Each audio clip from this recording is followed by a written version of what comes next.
آیت 156 تاکہ تم یہ نہ کہو کہ ہم سے پہلے صرف 2 جماعتوں یہود اور نصاری پر کتاب نازل ہوئی تھی اور ہم تو ان کے پڑھنے پڑھانے سے بے خبر تھے۔ اللہ تعالیٰ نے قرآن نازل کر کے ہجرت تمام کر دی تاکہ کوئی یہ عزم نہ کرے کہ ہمیں تو آسمانی کتاب ملی ہی نہیں یا ہم ان قوموں کے علم و تعلیم سے ناواقف تھے۔ یہ آیت اس بات کی وضاحت کر رہی ہے کہ قیامت کے دن کسی کو یہ کہنے کا موقع نہ ملے کہ ہم پر تو کتاب نازل نہیں ہوئی، اسی لیے ہم ذمہ دار نہیں۔ اللہ تعالیٰ نے قرآن سب کے لیے نازل کیا ہے اور اب کسی کے لیے لا علمی کا بہانہ نہیں چلے گا۔ آیت 157 یا تم یوں کہو کہ اگر ہم پر کتاب نازل کی گئی ہوتی تو ہم ضرور ان سے زیادہ ہدایت یافتہ ہوتے۔ تب تمہارے پاس تمہارے رب کی طرف سے روشن دلیل، ہدایت اور رحمت آ چکی ہے، پھر اس سے بڑھ کر ظالم کون ہوگا جو اللہ کی آیاتوں کو جھٹلائے اور ان سے منہ موڑے۔ ہم عنقریب ان لوگوں کو جو ہماری آیتوں سے منہ موڑتے ہیں ان کے اس روگردانی کی سزا میں سخت عذاب دیں گے۔ اللہ تعالیٰ فرماتا ہے کہ کسی کے پاس عذر باقی نہیں رہا۔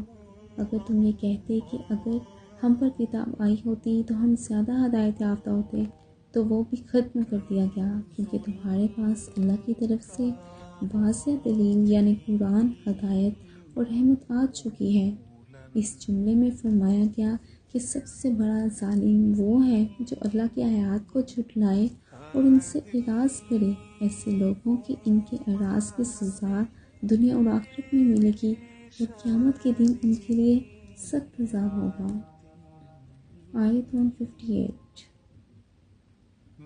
کیا یہ لوگ اس کے منتظر ہیں کہ ان کے پاس فرشتے آ جائیں یا تمہارے رب کا خود آ جانا ہو یا تمہارے رب کی کچھ سزا کی نشانیاں آ جائیں؟ جس دن تمہارے رب کی کچھ نشانیاں آ جائیں گی اس دن کسی شخص کو اس کا ایمان کچھ فائدہ نہ دے گا اگر وہ پہلے ایمان نہ لایا ہو یا اپنے ایمان میں کوئی نیکی نہ کمائی ہو۔ کہہ دو انتظار کرو، ہم بھی انتظار کر رہے ہیں۔ اللہ تعالیٰ فرماتا ہے کہ جو لوگ ایمان لانے میں تاخیر کر رہے ہیں گویا کسی بڑے واقعے کے منتظر ہیں، جیسے کہ فرشتوں کا آنا، رب کا ظہور یا رب کی کچھ نشانیاں ظاہر ہونا۔ لیکن یاد رکھو جب بعض نشانیوں کا ظہور ہو جائے گا تو اس کے بعد ایمان لانا کسی کو نفع نہیں دے گا اگر وہ پہلے سے مومن نہ تھا یا اس نے اپنے ایمان میں کوئی نیکی نہیں کی تھی۔ جو لوگ ہدایت کو قبول نہیں کرتے ان سے کہہ دو کہ تم انتظار کرو، ہم بھی انجام کا انتظار کر رہے ہیں۔ آیت 159 بے شک جن لوگوں نے اپنے دین کو ٹکڑے ٹکڑے کر دیا اور گروہ گروہ ہو گئے، آپ کا ان سے کوئی تعلق نہیں، ان کا معاملہ اللہ کے سپرد ہے، پھر وہ انہیں بتائے گا جو کچھ وہ کیا کرتے تھے۔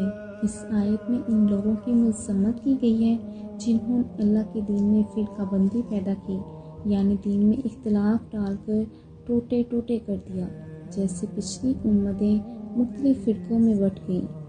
اے نبی آپ کا ان سے کوئی تعلق نہیں، یعنی آپ ان کے گناہوں اور گمراہی سے بڑے ذمہ ہیں۔ ان کے انجام کا فیصلہ اللہ کے سپرد ہے اور وہی ان کے اعمال کا حساب لے گا۔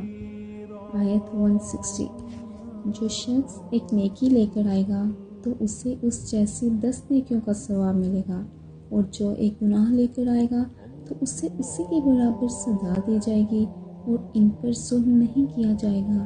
اس آیت میں اللہ تعالیٰ نے اپنے عدل و فضل کا عظیم اصول بیان فرمایا ہے۔ فرمایا جو شخص ایک نیکی کے ساتھ اللہ کے حضور حاضر ہوگا اسے اس نیکی کا 10 گنا اجر دیا جائے گا، یعنی اللہ تعالیٰ تھوڑی سی نیکی کو بھی بہت زیادہ بڑھا کر بندے کو عطا فرماتے ہیں، یہ اس کا فضل ہے۔ اس کے برعکس جو شخص کوئی گناہ لے کر آئے گا تو اس کو صرف اسی کے برابر سزا دی جائے گی اور اس پر کوئی زیادتی نہیں کی جائے گی، نہ تو گناہ بڑھا کر لکھا جائے گا اور نہ بغیر گناہ کی کوئی سزا دی جائے گی۔ یہ اللہ کا عدل ہے۔ مزید برآں اللہ تعالیٰ فرماتے ہیں کہ وہ ظلم نہیں کریں گے، یعنی کسی بندے کے ساتھ ناانصافی نہیں کی جائے گی۔ نیکیوں پر انعام کے گناہ اور گناہوں پر بدلہ صرف اتنا ہی جتنا کیا گیا ہوگا۔